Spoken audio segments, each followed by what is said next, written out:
But queer folks, we very rarely have modes. We never have instruction manuals.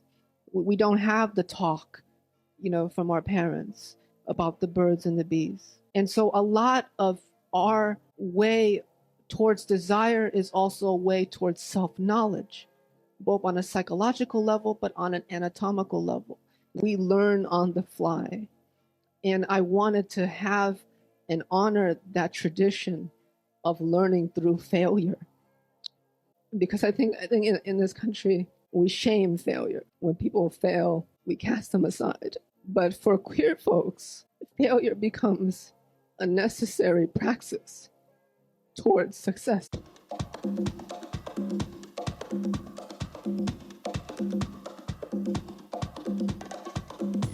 Bim back, but bim back, bim back, but that, that, that, that.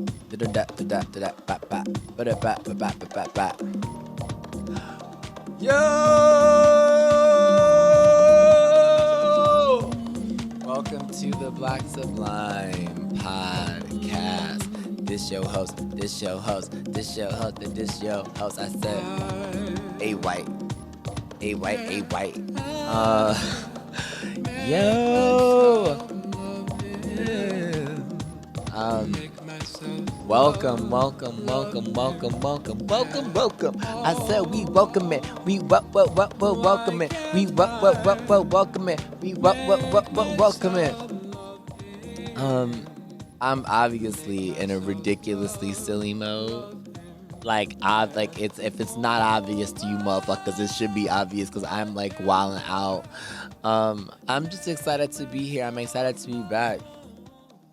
I've been working my motherfucking ass off, y'all. I've been working my ass off. So it's good to play, to get on this mic and play, pause.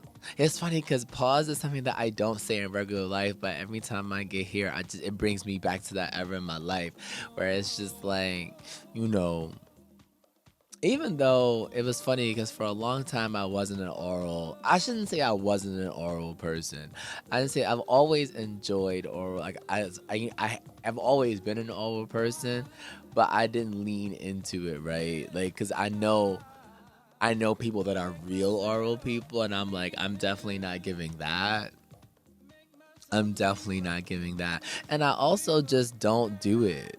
Like, I'm not, I don't let people play in my tonsils like that.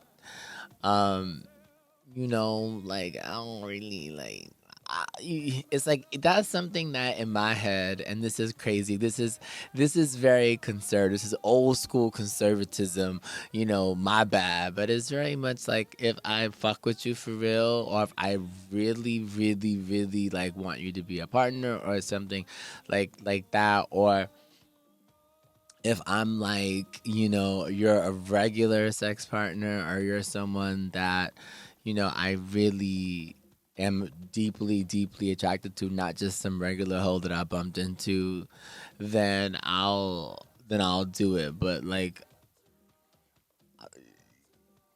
I'm not like people that just meet and they just put some dick in their mouth. Like, it's never giving that for me. Like, it's never giving that for me. I opened the pod with a excerpt from Ocean Vuong, who I want to circle back to that at the middle / end of the episode.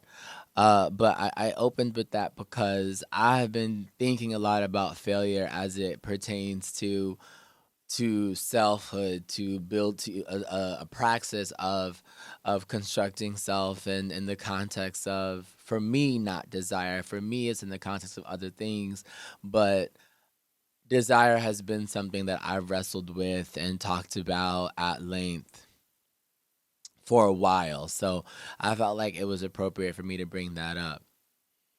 I am talking about a couple things that I have spoken about before. I wanted to bring it back, though, because my timeline is still showing it's still a problem. It's still a problem for some people, and and not even for some people, right? Like, it's a problem in the air. It's in the air. That means I breathe it too, right? I metabolize it too. So I want to bring it up and readdress it. I alluded to it in another episode, so it shouldn't be an absolute surprise. But I'm not going to bring it up as I alluded to in the other episode. So, on my timeline, actually, before I get into that, you know the Grammys, right? I'm going to mention it. I don't care. Let me just call it spade. Let me just put it out there. I don't really give a fuck, right? And it's not that it's not important. I just see a lot of the girls were mad, Jay-Z included, mad that Beyonce didn't get Album of the Year and that Taylor Swift got Album of the Year, and she continues to get these albums and these accolades despite, what people perceive as mediocrity on many levels: songwriting, vocal performance, live performance. It's just giving regular round the way white girl, and people fuck with it. There's always talk about abandoning or not seeking validation from an institution that has historically oppressed us, excluded us, left us out. And I think that that's partially fair. That's partially accurate. That as Black artists, we don't need to be looking to the Grammys for indications of excellence in our culture. I do think, though, that as a professional, you deserve recognition and to be celebrated by your field.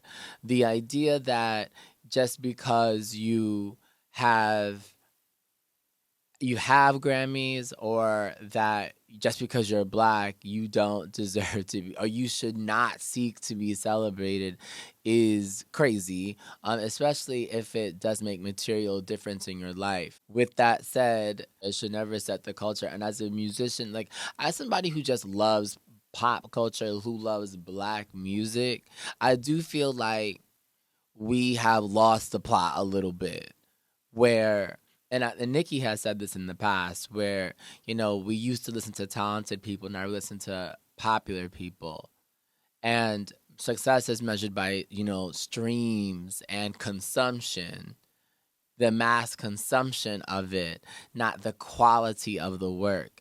I do think that as people, we as a culture, we don't have the same taste level, and we're not invested in maintaining mass taste.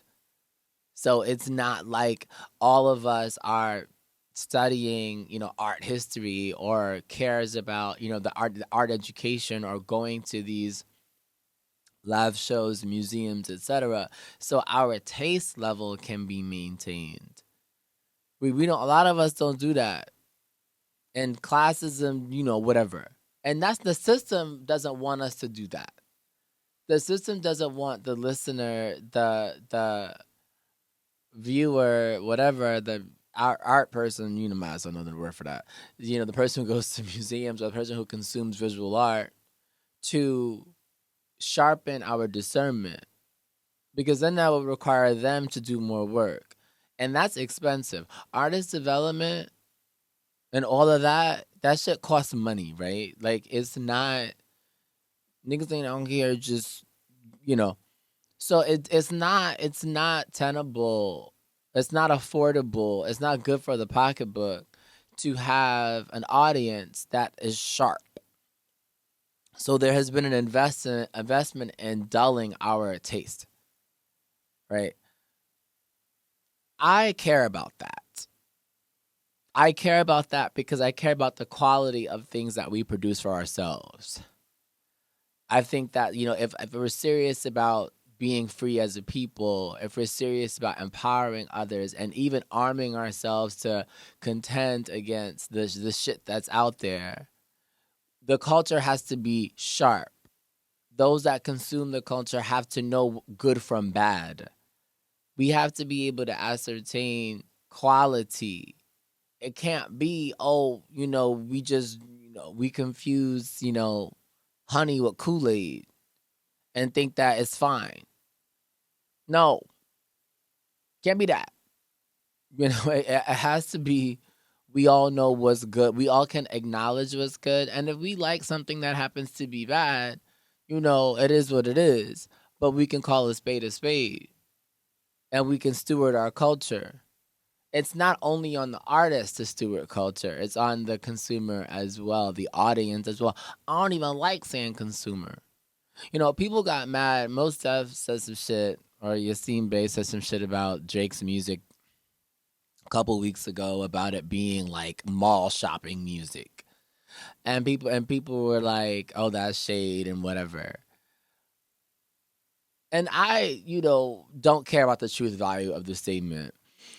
There is something to be said though about a culture that creates music that does accompany shopping, that accompanies spending, that accompanies consumption, this mass, rapid, incessant consumption of shit. And it is the case that the music industry does want that because that's where brand deals come in. Because it's an additional source of revenue. It's an ability to deploy this music asset to an identity asset of an artist, assets of an artist to bring more money in. So they don't give they want it to be paired. It's like even myself, I want a placement. If I can get my song placed on a commercial or my song placed somewhere where or a check can be cut regularly as an independent artist, that would be great for my career. But that would mean my music was tied to something that's designed to get y'all to spend money. And not on me, on some other shit. So there is truth to that. And I just want to remind people that the Grammys, to Drake's point, ironically, that the Grammys should not determine our culture. It's not wrong to want validation from your profession, from your peers, but our culture has to be different. Our culture has to be has to be ahead, has to have a different set of values because our culture is doing something different. Whether you want to admit it or not, whether you have whether you have the context or not, our culture is our music is political. Our music carries the promise of liberation, expression and liberation of our people. And it just is what it is. So that's that. So the Grammys that's not the Grammys' aim to ready our minds and hearts for what is required to contend and to grow up in this world.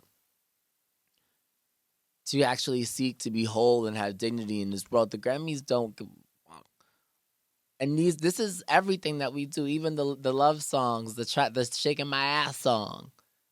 All these things that are trying to get us to remain joyful, to find joy, to find sense in our bodies, to remember the rhythms of ancestors and out. Like all this shit has a purpose that's either deliberate or correlative, but whatever. It is serving this function of readying us for the world. Oh, Sheila. It just readies us for the world.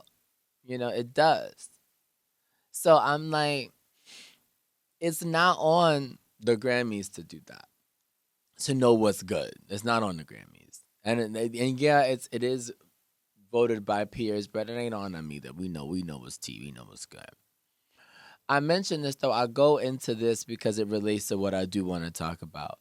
There's this guy on Twitter. I haven't really decided if I'm gonna name his handle or not. Probably not. But I am seeing a lot of preoccupation with the partners of black men, right? Queer, not queer. I don't even really care about the queer ones, so whatever. But I'll mention the non-queer ones, the straights. I'll mention them. There's always a conversation around a black man, when he get on, like Kanye said, leave your ass for a white girl.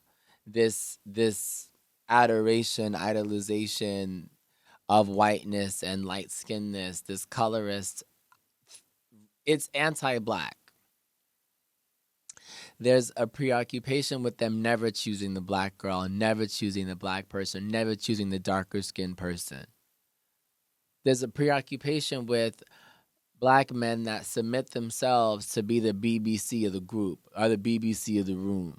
This willingness submission into fetishization to be, and I'm gonna get into all of this. I'm gonna try to, get into all of this.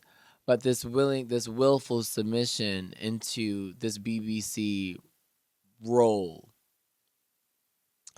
And there's a discourse on Twitter, at least on Twitter, but I know it's everywhere. It's in the air. An active shaming or an active discouragement from that. And that's not unjust, right? I get why there's a preoccupation for it, and I'm not mad at it. I really just want people to tell the truth. I want people to tell the truth why they're so preoccupied with these things. And some people have told the truth, some people haven't, and most people have not. And I encourage us to do that, but I think once we tell the truth, we'll be able to move to a better place. The reason that people are preoccupied with the sexual choices of this set of these people is that it deeply hurts to not be chosen by your own. It deeply hurts to not be chosen by your own. It's disappointing to watch people who have the potential to be deeply productive toward the liberation of the community squander that potential or ignore that potential by submitting themselves to an anti-black hegemony, by becoming willful agents of anti-blackness. And more than just that kind of vague and abstract point, the perceived rejection is hurtful and disappointing. And just say that, the think pieces around why there's an entire account that every single day, multiple times a day, all I see is that. Is some criticism of some black man doing something with some, I saw something about Coleman Domingo and his white husband of 19 years. And, I get it because I sometimes fall into it. Like, of course, I'll see somebody and be like, of course, they know. Oh, of course. I'll make a comment. I'm not saying I'm above it. I try to be. But, I got a slick mouth, so it is what it is. But I get why. But it's better for us to say it's hurtful, it's disappointing that despite the reading, despite the literature, despite the widespread collective knowledge of such, you are still submitting to anti-blackness. You are still submitting to the demise or participating in something that will bring the demise to your community or to other people like you. You might be okay, but what is happening at large is not okay. That this can undo the progress of people working alongside you for your own freedom, especially the people that have worked before you. It's okay to say that. And that, I feel like, has a period, right? When you say that, it doesn't require you to keep going, and every day and every man that pops up, you got to say, oh, that's this or that. Like, just let it go. Nikki said something years ago about something like this, and she was saying that it's better for you to just focus on your own desirability than the anti-blackness of men. Just focus on, and I'm gonna not say what she says. She says some shit like be focused on being the baddest bitch. But what I would say is just be focused on being beautiful in your own eyes.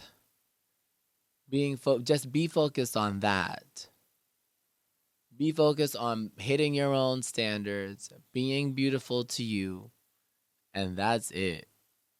Spend time on that. And not just, it's not a finished process. It's not like you're beautiful.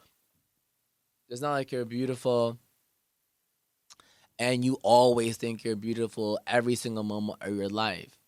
In fact, anti-blackness and all this misogyny they're so rampant that your sense of your own beauty is under attack.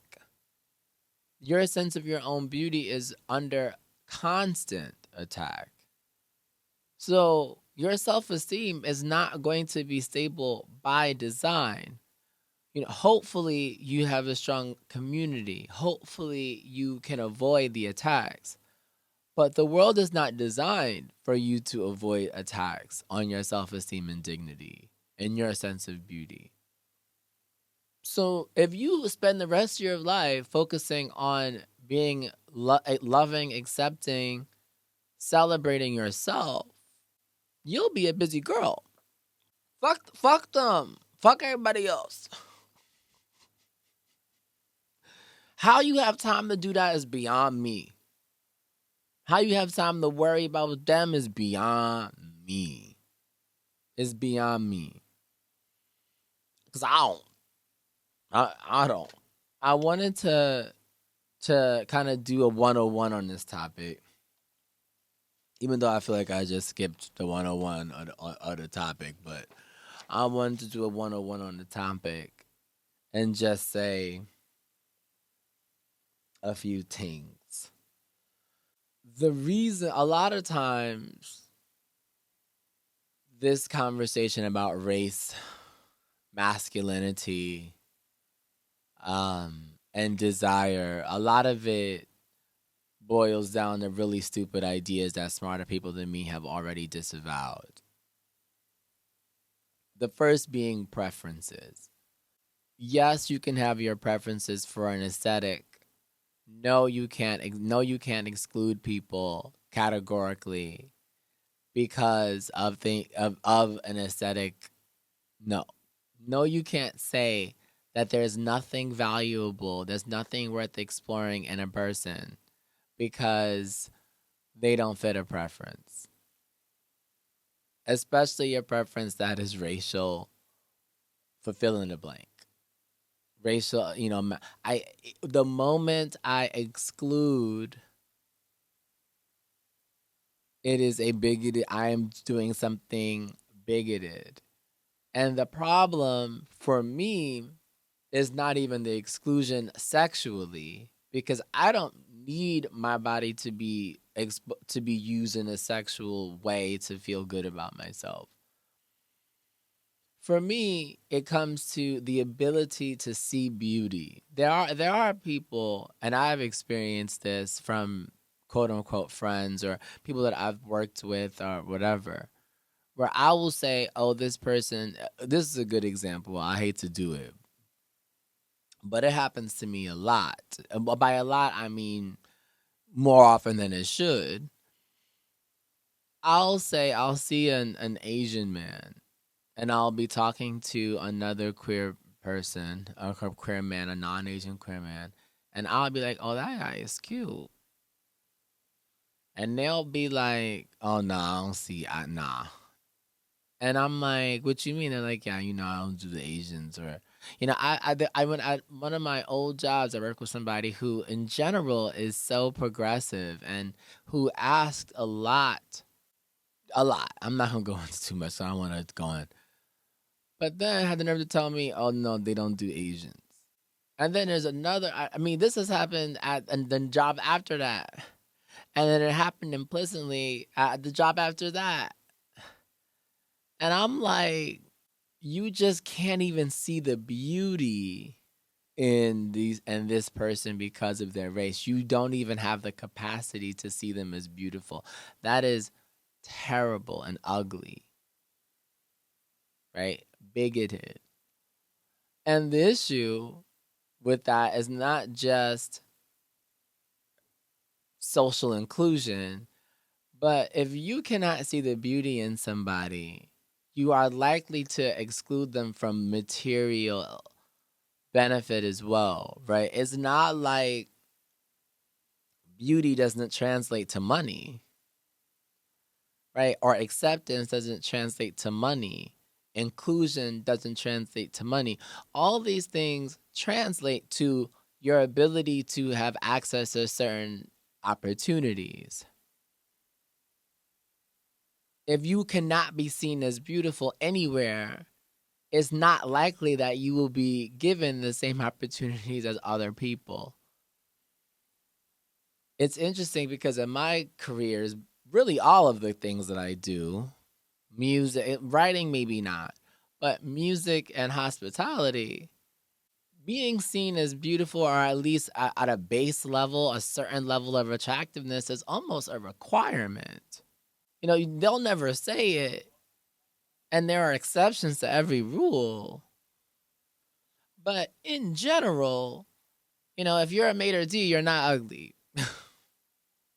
In general, if you are a captain or a server at a fine dining restaurant, and you're especially if you're not white, you know, you can be white and old and straight, and it'll be a white man, you know, and get away with being whatever. But if you're not, I don't. It's almost zero, right?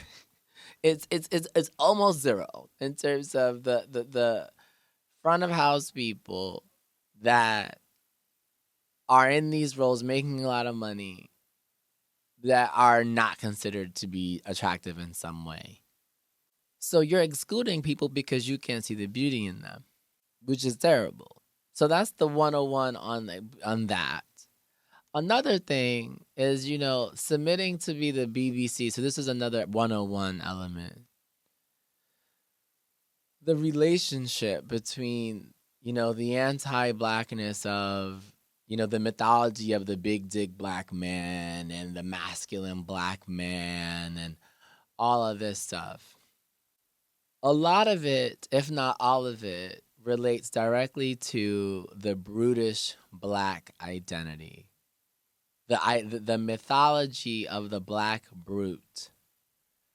The person or being that's only capable of unsophisticated, animalistic desire. And there's a purity in that, but a purity that is linked to a lack of sophistication, like kindergarten, or like the wonder of apes in a zoo, the hunger of the starving. It's linked to that. It's that kind of purity. That's what submitting to anti-blackness, anti-black desire casts you in. That's the role submitting to anti-black desire casts you in. And if you happen to be cast and then to demonstrate successfully that you are capable of more and that this person is open to receiving what you are capable of, so is giving you the gift of recasting and acknowledging your full humanity, then you might have a relationship. But it starts from you needing to be recast. You've submitted, and that's crazy, right? But you've submitted yourself to play a role in this anti-black play, this anti-black movie, this anti-black script. And it's so simple. The fullness, the complexity of humanity is stripped away, leaving only a simple concept that is used as a token to incite desire or whatever. And that's just what you are. The moment you hope that that the fullness of your humanity is accepted when you demonstrate it. You hope. But the vast majority of the time it's not.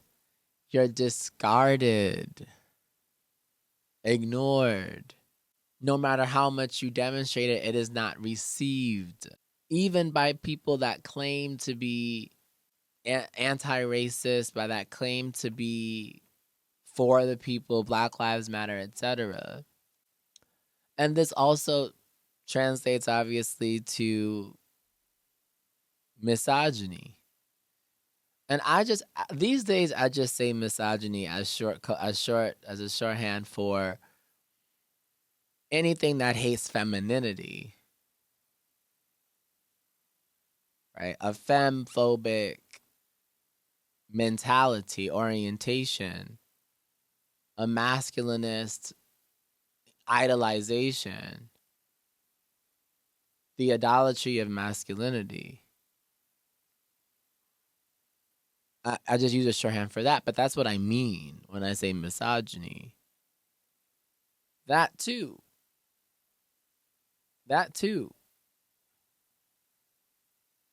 And we see that all the time in the queer community.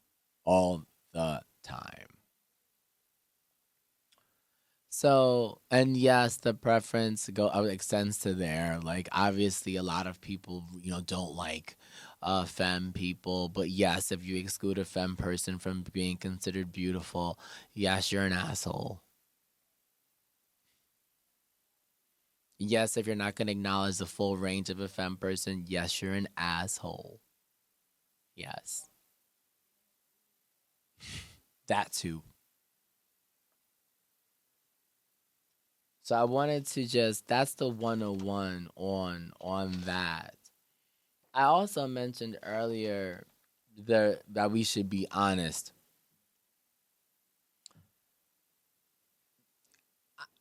I get the essential rejection. The rejection that happens at the root of ourselves when our community doesn't celebrate us. I have felt that. I have felt that the majority of my life on some level. And I get how hurtful that can be and that can lead you to being preoccupied with the choices other people make. That's not a good use of your time or energy. It's not even worth speaking about. Honestly. It's not even worth mentioning. Putting your lips together, rubbing them just together and articulating what someone else has chosen, who someone else has chosen, and who they didn't choose. Especially if the person that they didn't choose looks like you. That mentality isn't even worth it. Thinking that you'll never be chosen, that shit is not good for you. Or that it's not likely that you will be chosen. That shit is as toxic as it gets. Let that shit go. Let the fools choose the fool's child. And move on. And move the fuck on. And just focus on you. I want to apologize on not really on behalf of, but I really want to offer a heart to people that feel rejected in that way. And people that are disappointed in that way. As I mentioned earlier. I want to offer, some condolence or something. And then inspire you to just move on. Of course, the honesty. If they were honest, as I mentioned earlier, if they would be more productive. Of course. It would be better for everybody, but niggas ain't honest. We know that.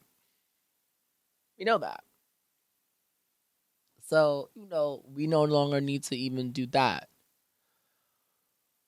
The last thing I'll mention this episode, I do want to go back to the beginning. We love that. And discuss failure. Ocean in the quote was near tears talking about the failure. Failure as a practice of self discovery, failure as a practice of constructing the self in the context of the environment for queer people. That the lack of a model, the lack of a manual, the sense of needing to be part a genius or an explorer. Like you're the first one to ever do it, even though there have been millions of people behind you. Not being able to build on that ancestral or collective wisdom, not being able to exist in the context of history or having that history snatched from you makes it feel like you have to take a lot of risk. And I was thinking about this because I've been thinking about failure a lot in a different context. But in this context, for queer people of a certain age, the trauma we have, so I'm talking millennial and older, we have a trauma around failure. That failure can cost you your life. Prior to PrEP and the medical advances around HIV and AIDS, failure, quote unquote, would be a death sentence. Failure before that or in tandem with that could be poverty, homelessness. The amount of sexual violence and rape in the community, rampant.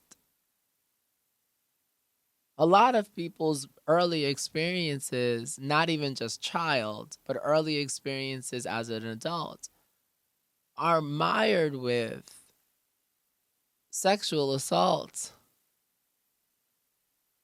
drug addiction, addiction of all kinds. Failure can mean ruin in a deep way for queer people, in an essential way. Suicide. I'm saying a whole bunch of words that are triggering, so my bad. But suicide.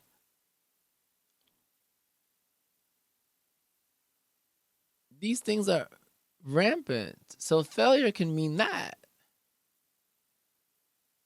And then you layer the queer-related failure with other shit, like poverty-related failure that's not queer-related, that's race-related, whatever. All the other repressions, you contextualize it appropriately. And people out here not trying to fail. The risks are too high. I was thinking about the importance of games and play. Aside from all the other research that people say play is important, playing sports are great for teamwork and, all of this, exerting the body, trying, discipline, blah, blah, blah, blah, blah. It's also the case that games and sports, play in general, create an environment where the risks of failure are low. Not the risks up to fail, but the consequences of failure are low. If you fail as just a game, you exert yourself the same, but if you fail, you're not on the street, you don't have HIV, like, you're all right. You're not broke, you're not homeless, you're not, if you're it's not being caught with gay porn and your mom kicks you out, it's not that. It is, you've lost the game. And you contend with your disappointment.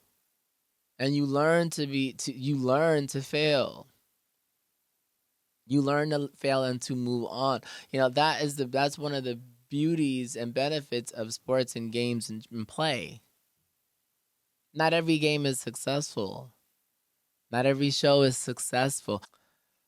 I had an interesting session And I think, leave us with this. I had an interesting session with my therapist where I talked about wanting to be celebrated, which is kind of why this whole thing is, I'm speaking about it, or at least the interest. It's interesting that the timing happened at the same time. Everything happened at the same time. But I talked about wanting to be celebrated and how I feel guilty to even say something like that out loud. Like to even think about that for a second makes me feel guilty. And I was like, that's weird because I'm not a guilt girl. Guilt is not like my thing. Like I've never really been that person that's overcome with guilt. Like I'm sorry, like whatever. But I feel guilty, and I realized that for the majority of my life, my intellect has been threatening to people.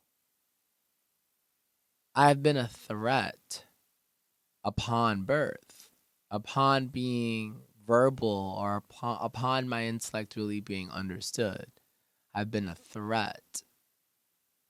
My identities feel like a threat to others and in turn become actual threats to myself. That relationship encourages me to dim my light, to be strategic about the space I take up, to be strategic about the display of my intellect, the display of talent, the display of opinion, the display of, my demonstration of just my capacity to wield my energy, my body. So when I have to, when it comes down to say something like I deserve to be recognized for my contribution, that's true. It's a truism. I do. When I deserve to be celebrated for my intellect, I don't mean I deserve to be celebrated for academic performance. And that's how it worked out for me, where academically, or what I was able to do, create through my intellect, awarded me the celebration. But not when it was a threat, not outside of the context of school or work. And it depends on the work. But at home and family, no. Because, when people have power due to lies, you putting two and two together is not good for anybody. And also not being a fearful ass bitch, I never been afraid. Unfortunately, and it's true. The truth is that I've never been afraid of nobody. I can't say that I've never been afraid of anybody. I can't say that. What makes me a dangerous person is not that I have never been afraid of people, and it's not that I don't fear people. I do. What makes me dangerous is that I know how to manage my fear of people, and I know how to do what I need to do anyway. And that's it. It's not that I'm not afraid. It's just that fear is not enough. And I'm also not afraid. Like, you know what I mean? It's also that, in order to strike fear in my heart from another person, like real fear, you gotta be a different kind of bitch. It's not that I don't know fear. I do. And fear is different from just acknowledging danger. From feeling that there's danger afoot. It's more than just that. But it's not that I don't have it, but it is that if in terms of confrontation, I will just manage my fear and still do what needs to be done. And that is what makes me dangerous. So, and I've always been like that. So when arguing with adults, or we're dealing with people that were, adults, I grew up in an environment where adults were against me being my full self. So in that era, in that environment, it's like, well, I have to go up against titans to be me. People have to go up against titans, strong personalities, to be me. It's not that I wasn't afraid, but what else was I going to do? So when I think about being celebrated, I want to leave people with the idea, You shouldn't only be celebrated for achievement. The kind of acceptance and celebration that I think we all want is a celebration of who we are, of who we are. Achievements, performance, these things are opportunities, they're demonstrations of who we are.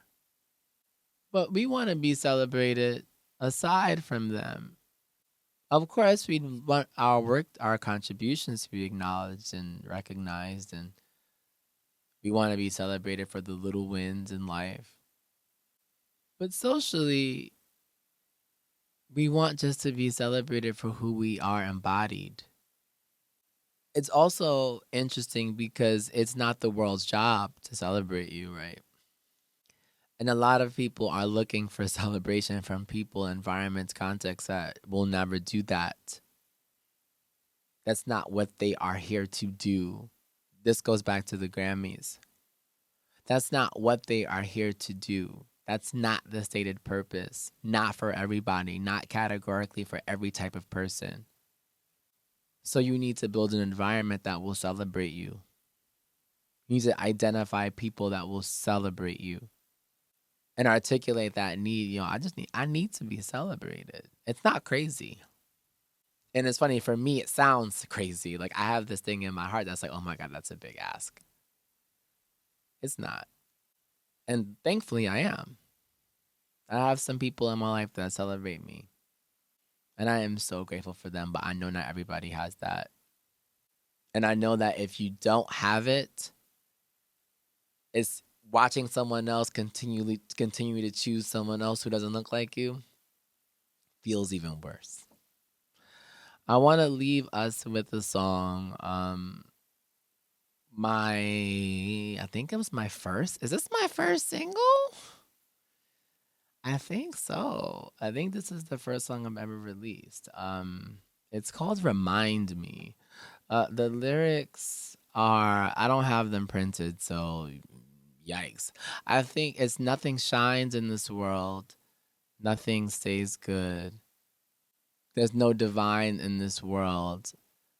Nothing lives as it should. Dead inside, I crawled to your bedside tonight, desperate for one last chance to feel alive. Can you remind me in the morning how alive I felt inside when you told me how you loved my body, how you loved my body?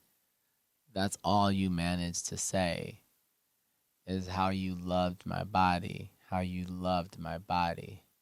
That's all I wanted anyway.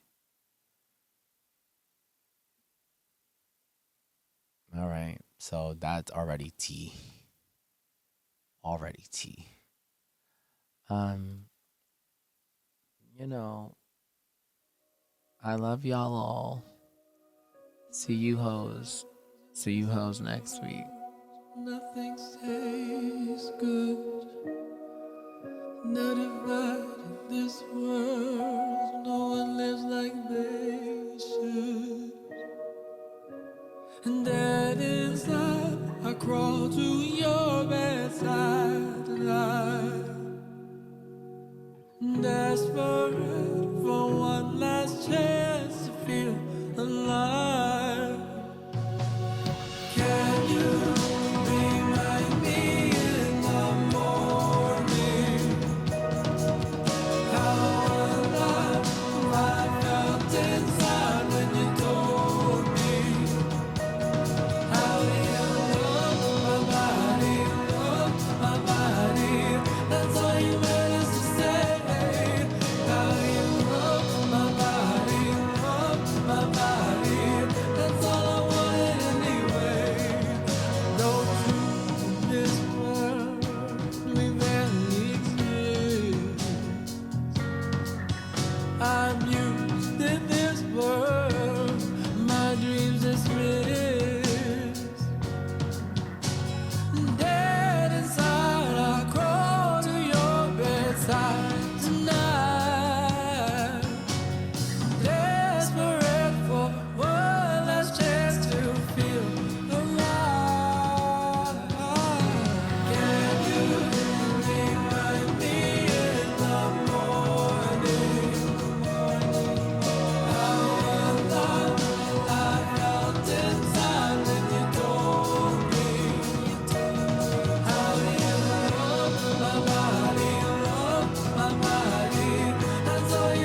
told